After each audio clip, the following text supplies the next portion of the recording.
Let's head over to Michigan, where Rick Newman is standing by in Traverse City with more details on President Biden calling for 40 to 50% of all new auto sales in the next decade to be from electric vehicles. Hi, Rick. Give us the scoop. Hey, what's up, Kristen? Well, if you think back to what President Obama tried to do, he just said the auto industry needs to meet these new standards. Back in 2012, those were miles per gallon standards. And it was kind of like, you just have to do it. You have no choice. Well, what Biden is doing is somewhat different. He's saying, first of all, this is a target, not a requirement. So he wants to see all new vehicles sold in the United States by 2030, 40 to 50% will be electric. But again, just a target. And of course, what Biden also wants to do is pour tons of federal money into this part of the economy so that there would be a lot of new federal subsidies if Biden gets his way. That's a lot of money for new charging stations. He wants to subsidize battery production here in the United States. That's a very important part of the equation here. Get fleets of trucks and school buses and things like that electrified. And if we can start to build all of that infrastructure and the supply chain around that, that makes it a lot easier for the automakers to use all of those resources to actually build the cars to get us to 40 to 50% target by 2030. So Biden is offering quite a lot to the auto industry. At the same time, he's saying, could you all please get on the EV bandwagon here? Yeah, I know, Rick, that you have a story out on our site outlining why automakers like Biden a little bit better than Obama. Is it because they're going to be offering so many of those incentives this time around, something we didn't see happening during the Obama years? Yes. If you go back to when Obama first put into place his new rules, that was 2012. And we just weren't there yet on electric vehicles. Tesla was struggling to survive. It was certainly not the powerhouse it has become. There were some of the automakers were still skeptical about electric vehicles. The range anxiety, what if you run out of juice? That was considered a big problem. And this has just really taken off.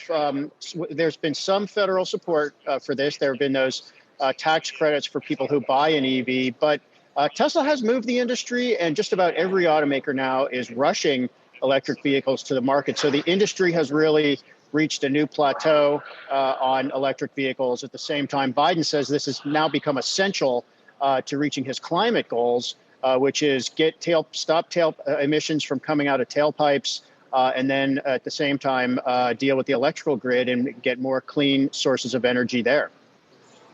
Now, Rick, we should mention that you're not just in Traverse City for fun. You actually are there working. There is an electric vehicle conference going on.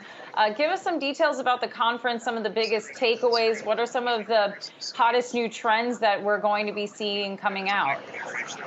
Well, I am having fun, Kristen, even though I am working really hard. So this is a conference sponsored by the Center for Automotive Research. This year's theme is electric vehicles, very timely. I think there are a couple very interesting themes here. First of all, Bank of America analyst John Murphy this morning, he said that auto tech is the new biotech. And I think what he means by that is this is suddenly a sector that's got some hot new startups and SPACs. I think somebody said 45 new IPOs and SPACs during the last year. Some of those are going to be spectacularly successful, and some of those are going to be spectacular flops. So there's a lot of money to be made in this industry all of a sudden, but there's a lot more risk than there probably was before. And I think one other thing is the United States is actually pretty far behind China and Europe on electric vehicles, and that's not just automakers building them, but it's building the charging stations, all the infrastructure that you really need to make this work. Of course, we have a very large country, and the states differ, and sometimes the states and the federal government disagree. But it does look like the industry and the government are finally starting to coalesce around the same set of priorities. So this is looking like a very interesting space for the next 10 years. Absolutely, and it's better for the environment. So I'm looking forward to maybe buying an EV vehicle once I can figure out where to charge it. You will one day, Kristen. I know I'm going to be forced. I'm going to have no options. All right. Me Thanks too. so much, Rick Newman, joining Bye, us guys. from Michigan.